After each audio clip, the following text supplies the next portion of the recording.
Hello everyone, मेरा नाम नेहा है और मैं आज आपका स्वागत करती हूँ आपके अपने YouTube channel agriculture and GK में।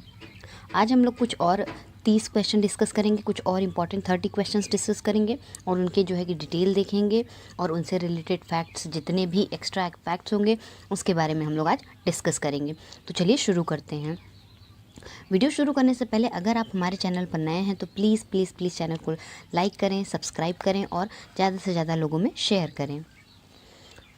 अगली न्यूज़ आपके लिए ये है कि हम लोग लेकर आए हैं आपके लिए एफसीआई का जितने भी कोर्स हैं, एफसीआई के लिए हम लोग कोर्स लेकर आए हैं जिसमें आपको केवल 999 में आपको मिलेगा कंप्लीट ई book course, video plus lecture और प्लस हमारा पीडीएफ और हमारा जो है कि प्रीवियस ईयर के जितने भी हमारे क्वेश्चन पेपर्स हैं वो सारे हम अपने कोर्स में आपको ई बुक के फॉर्म में प्रोवाइड करवाएंगे। तो चलिए हमारे चैनल पे आप जुड़ जाइए और वो हमारे व्हाट्सएप नंबर पे हमें मैसेज करें ताकि आपको ज़्यादा से ज़्यादा हम आपको फ़ायदा पहुंचा सकें। तो चलिए आज का हम अब लेक्चर शुरू करते हैं। तो पहला क्वेश्चन है आज का हमारा, which micronutrients play a activist and catalystic role in photosynthesis of plant. बोल रहा है कौन सा ऐसा पोषक तत्व है, सूक्ष्म पोषक तत्व की बात कर रहा है जो प्रकाश संश्लेषण में उत्प्रेरक की भूमिका निभाता है। तो सबसे पहले हम बात करेंगे इसके आंसर की। तो इसका आंसर हो जाएगा हमारा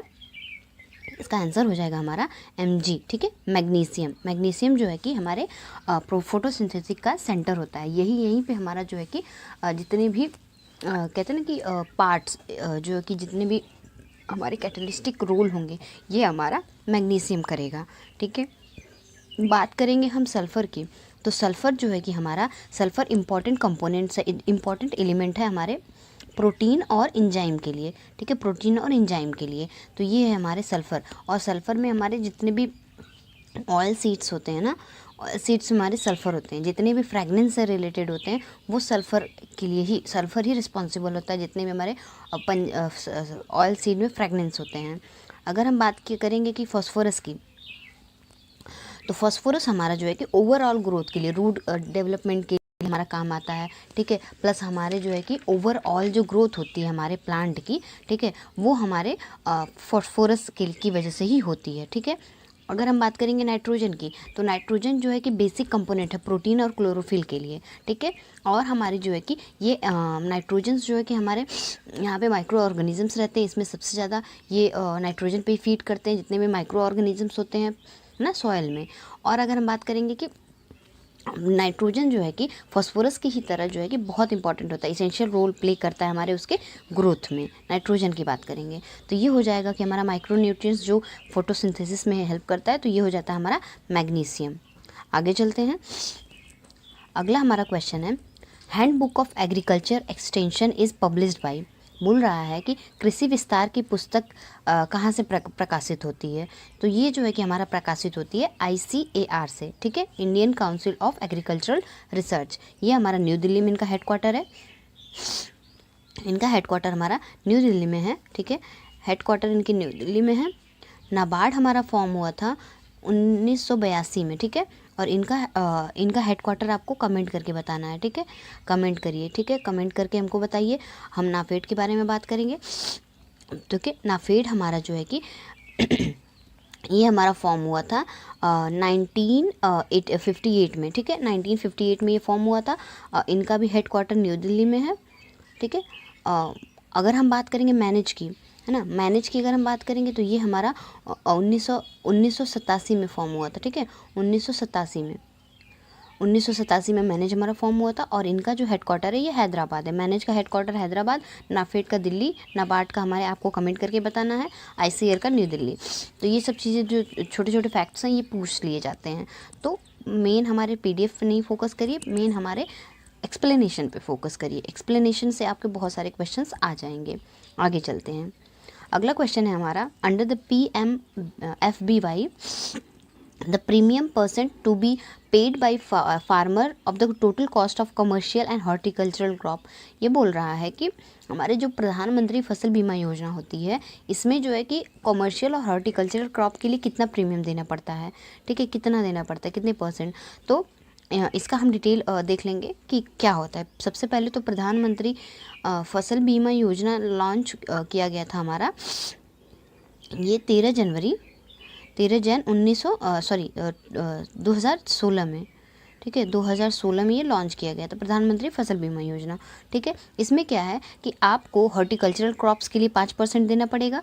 ठीक है, आपको रबी क्रॉप के लिए, ठीक है, कमेंट करके बताइए कि रबी क्रॉप में कौन कौन सी क्रॉप इंक्लूड होती हैं। मैंने आपको अपने प्रीवियस वीडियोस में सारे में आपको बहुत अच्छे से डिस्कस किया है, आप वहाँ से जाके ज़रूर देखिए वीडियोस। ठीक है, अगर हम बात करेंगे कि रबी क्रॉप में, तो रबी क्रॉप में कितनी % देना पड़ता है? रबी क्रॉप में आपको देना पड़ता है 1.5%, खरीफ में देना पड़ता है आपको 1.5%,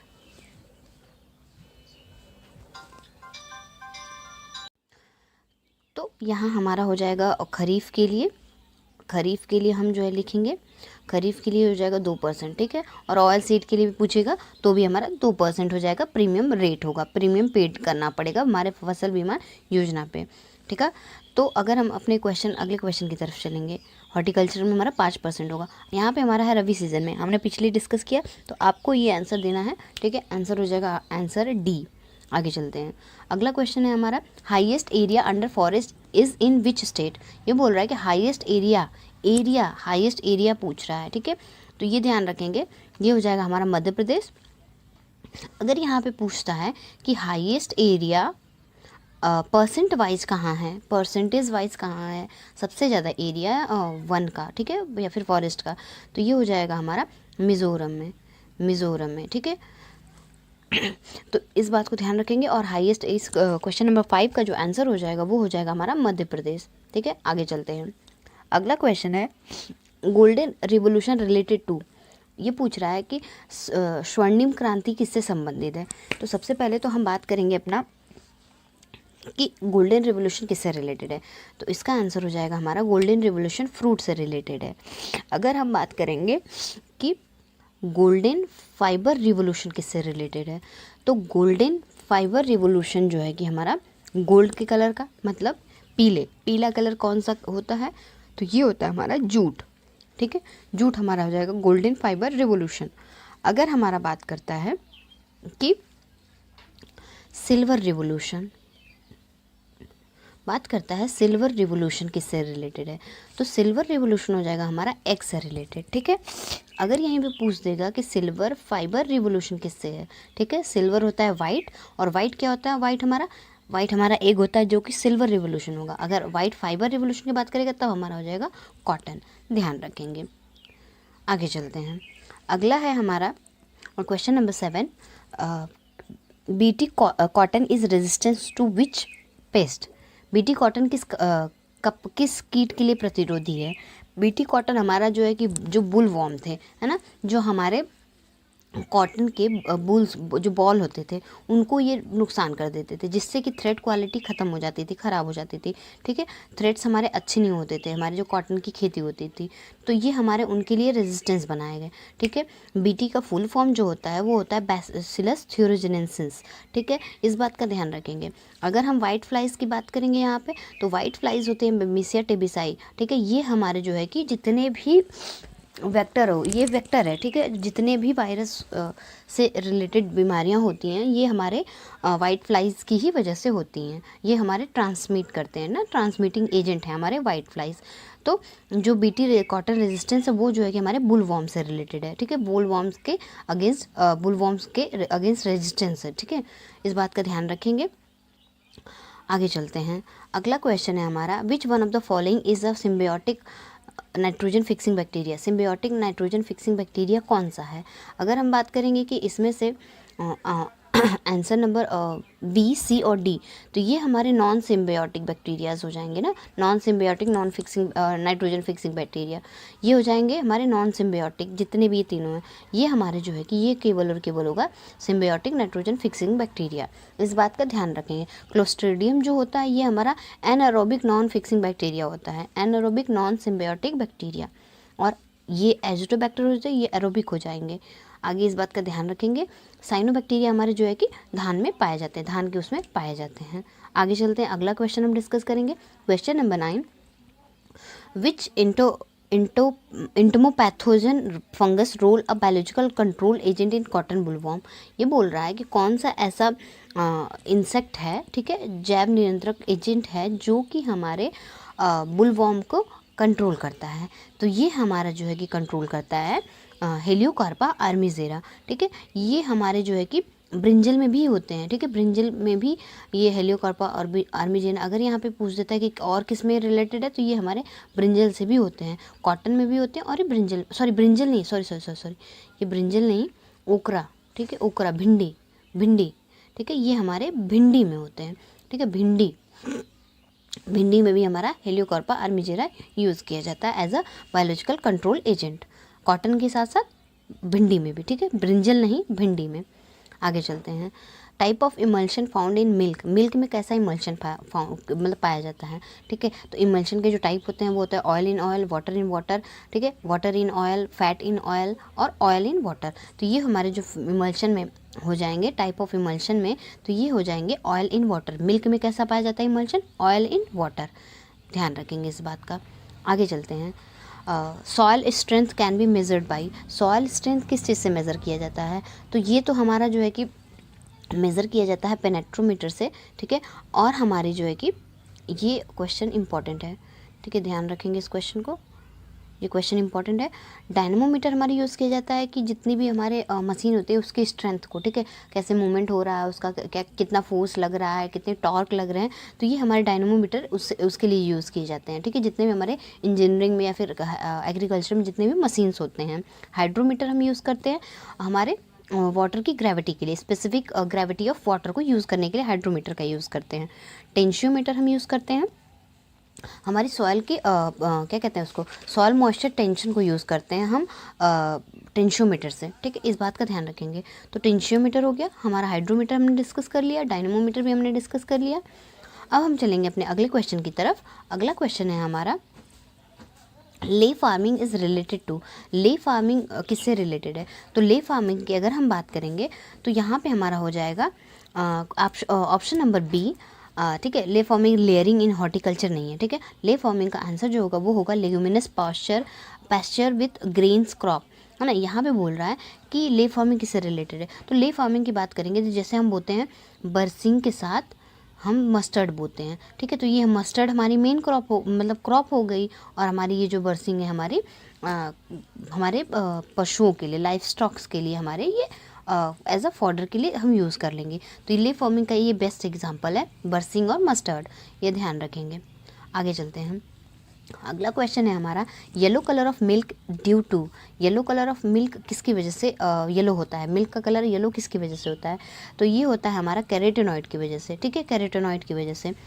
कैल्शियम की बात करेंगे तो कैल्शियम और फास्फोरस हमारे जो है कि हड्डियों के लिए और हमारे दांत के लिए, ठीक है, ये बहुत इंपॉर्टेंट होता है, जो कि हमारे कैल्शियम हमारे दूध से मिलता है, और हमारे बोन और टीथ के लिए, दोनों के लिए बहुत इंपॉर्टेंट होता है। अगर हम कैसीन की बात करेंगे, ठीक है, तो कैसीन एक ऐसा प्रोटीन है जो केवल मिल्क में पाया जाता है, ठीक है, केवल और केवल मिल्क में पाया जाता है। और हमारा जो केसीन होता है ना, ये ईजिली डाइजेस्ट हो जाता है, ठीक है, ईजिली डाइजेस्टेबल प्रोटीन है ये केसीन, जो कि हमारा मिल्क में पाया जाता है। आगे चलते हैं। अगला पार्ट है हमारा question number 14, which of the following practice reduce soil erosion, evapotranspiration, kinetic energy impact of rain drops. ये बोल रहा है कि इसमें से, इस ऑप्शन में से कौन सा ऐसा प्रैक्टिस है, कौन सी ऐसी गति मतलब विधियां हैं जिससे हम जो है कि बारिश की बूंदों की, ठीक है, मिट्टी के कटाव की, वाष्पीकरण को हम रोक सकते हैं। तो यहाँ पे हो जाएगा हमारा ऑप्शन नंबर डी, मल्चिंग, ठीक है, मल्चिंग हमारा हो जाएगा ऑप्शन डी इसका करेक्ट आंसर। मल्चिंग क्या होता है कि जैसे हमारी सॉयल है, ठीक है, सॉयल पे हम कोई भी एक कहते हैं ना फिजिकल बैरियर लगा दे, इन द सेंस कि कोई ऐसा चीज़ बिछा दे, जैसे हो गया स्ट्रॉ हम लोग बिछा दिए, ठीक है, भूसा बिछा दिए, या फिर हमारे जो है कि कहते हैं ना कि पैडी के जो रेसिड्यू बचते हैं उसको बिछा दिए, या फिर हम प्लास्टिक्स जो भी आते हैं हमारे मल्चिंग के लिए वो हम बिछा दिए। तो वो क्या करते हैं कि डायरेक्टली जितने भी अफेक्ट होने वाले हैं हमारे मिट्टी में, है ना, वो चीज़ें बच जाएंगी। तो ये होता है हमारा मल्चिंग, ठीक है। तो मल्चिंग हो जाएगा हमारा, जो कि हमारे काइनेटिक एनर्जी रेन ड्रॉप से कटाव के लिए बचाएगा, ठीक है। जितने भी सॉइल इरोजन्स की प्रॉब्लम है उससे हम मल्चिंग यूज़ करके हम बचा सकते हैं, ठीक है। अगर हम बात करेंगे क्रॉप रोटेशन की। तो क्रॉप रोटेशन क्या होता है, हम बोलते हैं ना कि किसी भी बीमारी से बचने के लिए, ठीक है, सबसे पहले प्रैक्टिस हमें क्या करनी चाहिए, क्रॉप रोटेशन करना चाहिए। क्रॉप रोटेशन क्यों करना चाहिए, क्रॉप रोटेशन, तो हम डिस्कस करेंगे क्रॉप रोटेशन क्या होता है। तो क्रॉप रोटेशन हमने डिस्कस किया कि हमारी बीमारियों से बचाने के लिए क्रॉप रोटेशन हम यूज़ करते हैं, ठीक है। ताकि जैसे कि हमने अरहर बोया, ठीक है, अरहर में विल्ट लग गया, ठीक है, या फिर अरहर में कोई बीमारी हो गई, तो वहाँ पे हम अरहर ना बो के दूसरी फसल बोएंगे, जैसे हम धान लगा देंगे, फिर हम गेहूँ लगा देंगे, ठीक है। इस तरह से हम क्रॉप रोटेशन करते हैं। इंटर क्रॉपिंग क्या होता है, इंटर क्रॉपिंग में हम क्या करते हैं कि कोई भी फसल लगा रहे हैं, है ना, उसको फिक्स रेशियो में लगा रहे हैं, ठीक है। जैसे कि गेहूं और गेहूं और सरसों बोते हैं, ठीक है, तो गेहूं और सरसों बो दिए, तो ये हमारी इंटर क्रॉपिंग हो गई। मिक्स क्रॉपिंग की बात करेंगे तो मिक्स क्रॉपिंग में, इंटर क्रॉपिंग और मिक्स क्रॉपिंग में मेन डिफरेंस यही होता है, मिक्स क्रॉपिंग में हम कोई भी रेशियो हमारा फिक्स नहीं होता है, ठीक है। और ये हमारे जो है कि मिक्स क्रॉपिंग हमारे ड्राई लैंड एरिया में, ठीक है, सूखा प्रभावित जितने भी क्षेत्र होते हैं वहाँ पर हम जो है मिक्स क्रॉपिंग यूज़ करते हैं, ताकि हम रिस्क को कम कर सकें, ठीक है, रिस्क को हम कम कर सके, किसी भी क्रॉप के कहते हैं ना फेल्योर होने से बचा सके, इसलिए हम मिक्स क्रॉपिंग हम ड्राई लैंड एरियाज में। अब हम अपने अगले क्वेश्चन की तरफ बढ़ेंगे।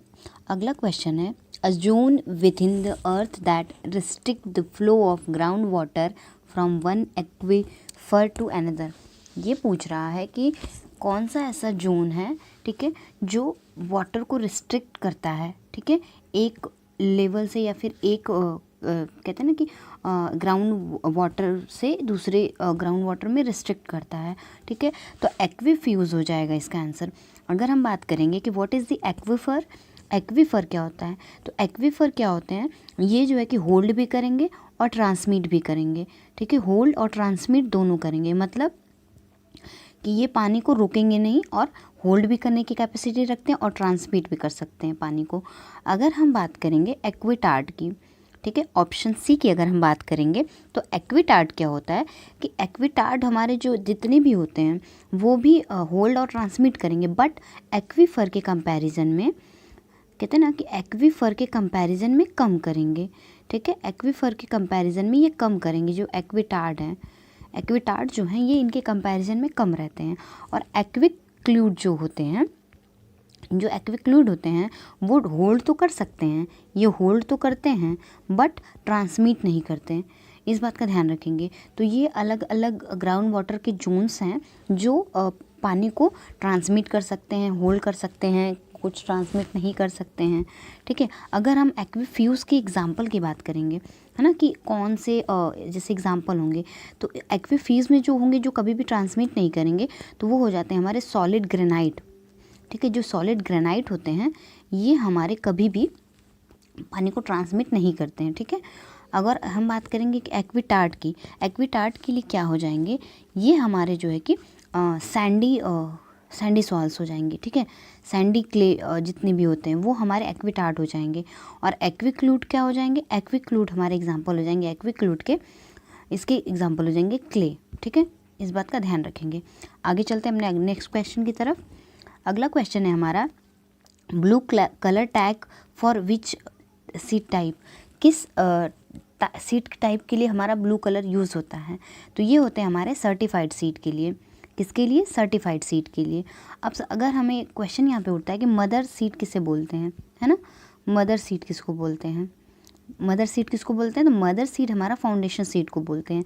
और फाउंडेशन सीड का कलर कैसा होता है, फाउंडेशन सीड का कलर होता है, मतलब सीड टैग जो होता है वो हमारा वाइट टैग होता है, ठीक है, वाइट टैग होता है। अगर पूछ देगा कि रजिस्टर्ड सीड कैसा होता है, तो रजिस्टर्ड सीड का हमारा जो कलर होता है वो होता है हमारा पर्पल, ठीक है, आर पी ध्यान रखेंगे, आर और पी ये हो जाएंगे हमारे कलर टैग।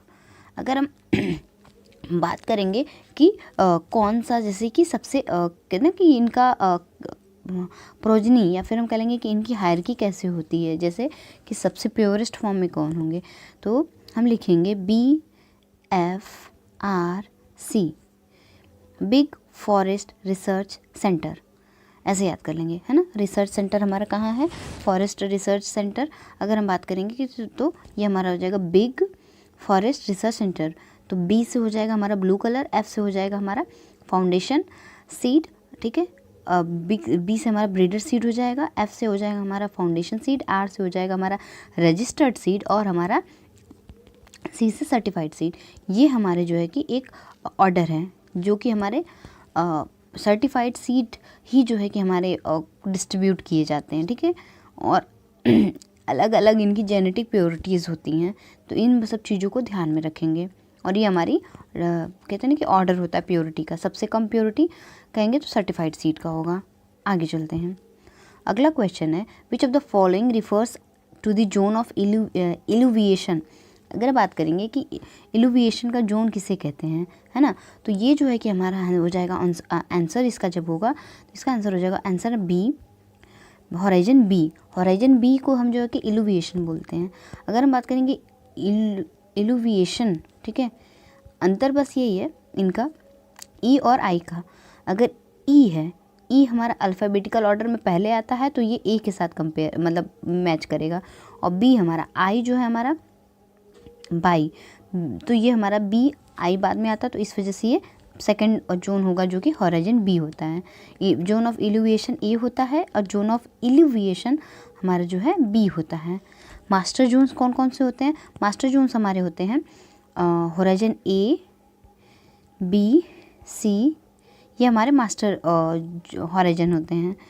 हॉराइजन आर क्या होता है? तो हॉराइजन आर जो होते हैं सबसे नीचे मोस्ट इनर लेयर होते हैं, ये हॉराइजन आर होते हैं, ठीक है, जिनको रॉक्स भी बोलते हैं, ठीक है, जो पेरेंट मटेरियल होते हैं ये हमारे हो जाते हैं हॉराइजन आर।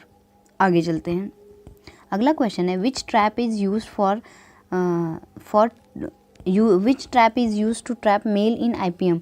आईपीएम मतलब इंटीग्रेटेड पेस्ट मैनेजमेंट, ठीक है।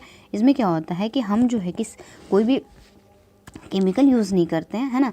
इंटीग्रेटेड पेस्ट मैनेजमेंट का क्या होता है कि हम अपने वातावरण का ध्यान रखते हुए, है ना, कुछ बायोलॉजिकल चीज़ें, मैकेनिकल चीज़ें यूज़ करके हम अपने क्रॉप को बचाने की कोशिश करते हैं कीड़ों से। तो ये जो है कि इनके लिए जो हो जाएगा, इनका आंसर जो होगा, जो मेल ट्रैप को कैच करने के लिए यूज़ करते हैं तो वो होता है फेरोमोन ट्रैप्स, ठीक है। फेरोमोन ट्रैप्स जो है यूज़ करते हैं हम आईपीएम में, इस बात का ध्यान रखेंगे। आगे चलते हैं। अगला क्वेश्चन है which oil cake is use to prevent predatory fishes. बोल रहा है कि कौन सा ऑयल केक है जो प्रेडेटरी फिशेस को कंट्रोल करता है, तो ये हो जाता है हमारा महुआ केक, ठीक है। महुआ केक ऑयल जो है हम यूज़ करते हैं प्रेडेटरी फिशेस को प्रिवेंट करने के लिए, प्रेडेटरी फिशों को बचाने के लिए, फिशेस को, ठीक है, से बचाने के लिए। नीम ऑयल केक जो है सबको पता है, नीम ऑयल केक जो होते हैं ये हमारे खेतों में यूज़ किए जाते हैं, ठीक है, खेतों में एज अ बायो फर्टिलाइज़र, ठीक है। जुताई लास्ट जुताई के टाइम हम जो है कि सॉइल में इनकॉर्पोरेट कर देते हैं नीम ऑयल केक को, इस बात का ध्यान रखेंगे। आगे चलते हैं। अगला क्वेश्चन है क्वेश्चन 20 after sheet erosion minute finger like structures are formed if not taken care. बोल रहा है कि अगर ध्यान नहीं दिया जाए तो जो छोटे छोटे संरचनाएं बन जाती हैं उंगली जैसी, उन्हें क्या कहते हैं? तो उन्हें हम कहते हैं रिल इरोजन, ठीक है। ये एक्चुअली क्वेश्चंस जो है ये इरोजन से रिलेटेड है, ठीक है, इरोजन से। इरोजन जो है सॉइल इरोजन की बात हो रही है यहाँ पे, ठीक है, सॉइल इरोजन की, जो कि हमारा जो इरोजन हो रहा है सॉइल का वो वाटर से हो रहा है, ठीक है, वाटर से जो इरोजन हो रहा है, ठीक। तो ये हमारा हो जाएगा रिल इरोजन। अगर हम बात करेंगे कि सबसे पहला इरोजन क्या होता है, सबसे पहला हमारा स्प्लैश इरोजन होता है। स्प्लैश इरोजन हुआ, फिर शीट इरोजन होगा, ठीक है, स्प्लैट के बाद सीट हो गया, फिर उसके बाद हमारा जो है कि रिल इरोजन हो जाएगा, फिर उसके बाद हमारा जो है गली इरोजन होगा, ठीक है, रिल के बाद हमारा गली हो जाएगा, फिर उसके बाद हमारा रामाइन हो जाएगा, फिर उसके बाद जो है हमारा वैली हो जाएगा। ये हमारे जो है कि बीहड़ रवाइंस जो होते हैं, ये बीहड़ कहते हैं रवाइंस को, है ना। रवाइंस जो होते हैं वो भी हमारे इरोज़न का ही रिज़ल्ट है, ठीक है। इरोज़न बहुत ज़्यादा हो गया है वहाँ पे, है ना, इसलिए वो रवाइंस बन गए। और रवाइंस के बाद हमारी वैलीज़ आ जाती हैं, जो कि कश्मीर में बहुत सारी घाटियाँ देखने को मिलती हैं। तो वो घाटियाँ तो खूबसूरत हैं ही, बट वो हमारे इरोजन्स के ही वजह से हुए हैं, ठीक है, जो कि वाटर इरोजन से बने हैं, तो ध्यान रखेंगे। आगे चलते हैं। अगला क्वेश्चन है अबाउट हनी बीज एंड बीज colony which of the following is not correct. बोल रहा है कि इसमें से करेक्ट कौन नहीं है मधुमक्खियों के संदर्भ में। तो बोल रहा है कि swarming is a natural process, swarming उनमें नेचुरल प्रोसेस होता है, ये बिल्कुल भी सही है। अगला है हमारा unfertilised egg become worker bee. ये गलत है, ठीक है, यहाँ पे ये चीज़ सही नहीं है ना। इस पे क्या होता है, वर्कर बी नहीं बनते हैं यहाँ पे क्या बनता है, ये वर्कर बी नहीं बनते, ये मेल बनते हैं, डायरेक्टली मेल बनते हैं। और इस प्रोसेस को क्या बोलते हैं, अनफर्टिलाइज एग से जो मेल बनते हैं इस प्रोसेस को हम कहते हैं पार्थिनोजेनेसिस, ठीक है, एरिनोटोकी पार्थिनोजेनेसिस। ये होते हैं हमारे अनफर्टिलाइज्ड एग से हमारे मेल बनते हैं, कहते हैं ना एडल्ट मेल फिर होते हैं, फिर वो हमारे और आगे काम करते हैं। और हमारा जो है कि queen worker drones are different, सही है, इनमें जो है कि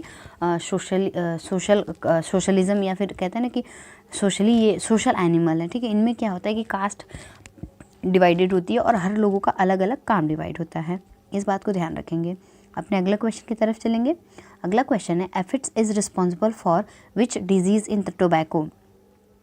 टोबैको के एफिड्स किस डिजीज़ को कॉज करता है टोबैको में, तो ये कॉज करता है tobacco mosaic virus disease. Aphids जो होते हैं ये हमारे टोबैको में tobacco mosaic virus disease cause करते हैं, इस बात को ध्यान रखेंगे। अगला क्वेश्चन है small farmers owns land 1 hectare to, कितने हेक्टेयर तक रखते हैं, तो ये जो कैटेगरी में आते हैं स्मॉल फार्मर जो होते हैं ये 1 से 2 की कैटेगरी में आते हैं स्मॉल फार्मर्स जो होते हैं। अगर हम मार्जिनल फार्मर की बात करेंगे तो मार्जिनल फार्मर जो होते हैं इनका जो होता है 0.5 से लेके 1 हेक्टेयर तक का होता है ना। अगर हम बात करेंगे सेमी स्मॉल की ना, सेमी स्मॉल की अगर हम बात करेंगे तो सेमी स्मॉल होते हैं 2 से 4%। अगर हम जो है मीडियम की बात करेंगे, मीडियम हमारे होते हैं 4 से 10 और लार्ज हमारे होते हैं more than 10 hectare, more than 10 hectare. इस बात को ध्यान रखेंगे, ये बहुत इंपॉर्टेंट है, बहुत इंपॉर्टेंट है। इस क्वेश्चन 23 जो है एकदम ध्यान रखेंगे, ये हमारे क्वेश्चन में पूछ लिए जाते हैं एग्ज़ाम्स में, अलग अलग एग्ज़ाम्स में। आगे चलते हैं। अगला क्वेश्चन है vertisol order soil is found maximum in which state. सबसे पहले तो वर्टिसॉल ऑर्डर क्या है, वर्टिसॉल ऑर्डर जो होता है ये हमारा सॉइल के 10 ऑर्डर जितने भी 10 ऑर्डर होते हैं उनके एक टाइप हैं, ठीक है। वर्टिसॉल्स जो है हमारे इनकी जो होती है ना, इनमें होती है ब्लैक सॉइल की प्रॉपर्टी होती है, ठीक है। स्ट्रिंग एंड सॉइल पोटेंशियल होता है इनमें, रेगर सॉइल भी बोलते हैं इनको, कॉटन के लिए बेस्ट सॉइल होती है। वर्टिसॉल का कुछ मेन कहते हैं ना कि मेन इम्पॉर्टेंट जो चीज़ें हैं वो मैंने यहाँ पे डिस्कस कर ली। वर्टिसॉल एक ऑर्डर है सॉइल का और ये सबसे ज़्यादा महाराष्ट्र में पाया जाता है, तो जाहिर सी बात है कॉटन भी महाराष्ट्र में ही सबसे ज़्यादा मिलेगा हमें। अगर हम बात करेंगे कि कुछ ऑर्डर, कितने ऑर्डर होते हैं, 10 ऑर्डर होते हैं सॉइल के, ठीक है, जिसमें कि हो गया इंसेप्टिसॉल्स, इंटीसॉल, हिस्टोसॉल, स्पोडोसॉल, ऑक्सीसॉल, वर्टिसॉल, एरिडीसॉल, अल्टीसॉल, मोलिसॉल और अल्फीसॉल। ये हमारे 10 ऑर्डर होते हैं हमारे सॉइल के, इस बात को ध्यान रखेंगे। और आगे चलते हैं। अगला क्वेश्चन है which of the following is the national vegetable of India. Bharat का राष्ट्रीय सब्जी कौन सी है, तो ये सबको पता है, मोस्ट इम्पॉर्टेंट पम्पकिन हमारी राष्ट्रीय सब्जी होती है, इस बात को ध्यान रखेंगे। ये जो है इनके लिए एक रिवोल्यूशन चला गया था, टॉप मिशन, ठीक है, जिसमें क्या हुआ कि पोटैटो, अनियन और टोमेटो के कहते हैं ना प्राइस को स्टेबलाइज करने के लिए ये कराया गया था।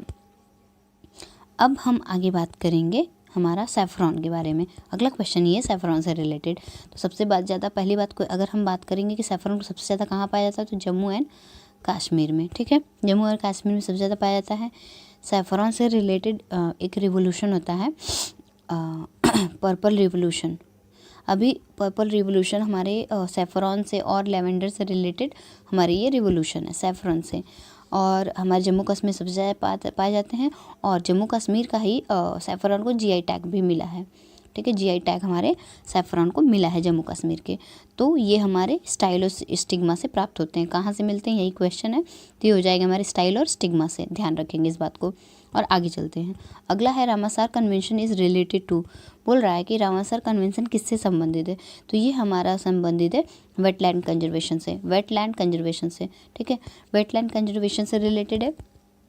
और हम बात करेंगे कि वर्ल्ड वेटलैंड कब मनाया जाता है, तो वर्ल्ड वेटलैंड हमारा जो है 2 फरवरी को मनाया जाता है, ठीक है, 2 फरवरी को हमारा वर्ल्ड वेटलैंड मनाया जाता है, वर्ल्ड वेटलैंड डे। ओजोन की बात करेंगे तो ओजोन दिवस कब मनाया जाता है, तो ये हमारा 16 सितंबर को मनाया जाता है, इस बात को ध्यान रखेंगे। आगे चलते हैं। अगला क्वेश्चन है acid rain is caused by increase in which atmospheric concentration, किसकी सांद्रता की बढ़ने से हमारा एसिड रेन होता है। तो ये हमारा हो जाएगा सबसे सल्फ़र और नाइट्रोजन जहाँ भी होंगे, ठीक है, वो हमारे एसिड रेन कॉज करेंगे। तो इनके जो आंसर हो जाएंगे वो हो जाएंगे सल्फ़र मोनोऑक्साइड और नाइट्रोजन मोनोऑक्साइड, ठीक है। तो ये हो जाएंगे हमारे एसिड रेन के लिए रिस्पॉन्सिबल। अगर हम बात करेंगे कि अगला क्वेश्चन है फॉरेस्ट रिसर्च इंस्टीट्यूट कहाँ है, ठीक है, वन अनुसंधान संस्था कहाँ है। तो ये हमारा जो है ये हमारा स्थित है देहरादून में, ये हमारा देहरादून में स्थित है, इस बात को ध्यान रखेंगे। अगले क्वेश्चन की तरफ चलेंगे और अगला और लास्ट क्वेश्चन आज का हमारा है, बहुत इंपॉर्टेंट क्वेश्चन है, पूछा है world international T day is celebrated on. T day कब मनाया जाता है, वर्ल्ड और इंटरनेशनल जो भी कह लीजिए आप, उसमें हमें मनाया जाता है 21 मई को। 21 मई को ये हमारा मनाया जाता है। ये इसलिए भी मैंने इम्पोर्टेंट किया क्योंकि इसको पहले ना दिसंबर में मनाया जाता था, ठीक है, दिसंबर में मनाया जाता था ये हमारा, बट इसको अब चेंज करके 21 मई कर दिया गया है। 22 मार्च को क्या हम सेलिब्रेट करते हैं, 22 मार्च को हमने वर्ल्ड वाटर डे सेलिब्रेट करते हैं, ठीक है, वर्ल्ड वाटर डे। मैंने आपसे ये पूछा भी था पिछली वीडियो में। और हमारा जो है कि 22 अप्रैल को क्या करते हैं हम लोग, तो इसमें हम सेलिब्रेट करते हैं वर्ल्ड अर्थ डे, इस बात को ध्यान रखेंगे। और 15 दिसंबर को हम लोग पहले हम जो है कि वर्ल्ड टी सेलिब्रेट करते हैं, बट उसको अब चेंज करके हमारा 21 मई कर दिया गया है। तो ये रही हमारी आज की 30 क्वेश्चन की सीरीज़। आपको सीरीज़ कैसी लगी ज़रूर बताइए कमेंट करके, और हमें लाइक करते रहें, सपोर्ट करते रहें, ऐसे मोटिवेट करते रहें। आपके कमेंट्स हमें मोटिवेट करते हैं और अच्छी अच्छी वीडियो बनाने के लिए। तो थैंक यू सो मच, और पढ़ते रहें। और हमारे जो है कि और सोशल मीडिया पे अगर आप हमारे जुड़ना चाहते हैं तो हमें हमारे टेलीग्राम नंबर पे ज्वाइन कर सकते हैं। टेलीग्राम पे हर क्लास की इन्फॉर्मेशन आपको दी जाती है, जितने भी वीडियोस हैं, ठीक है, और उस पे जो है कि अलग अलग पीडीएफ्स आपको शेयर किए जाते हैं, और अलग अलग इन्फॉर्मेशंस जो भी आती हैं हमारे अलग अलग एग्ज़ाम्स की, वहाँ पे आपको शेयर की जाती हैं। तो वहाँ पे हमें ज़रूर फॉलो करें, और यूट्यूब पे तो आपको फॉलो करना ही करना है, चैनल को सब्सक्राइब करना है। तो thank you so much, bye bye.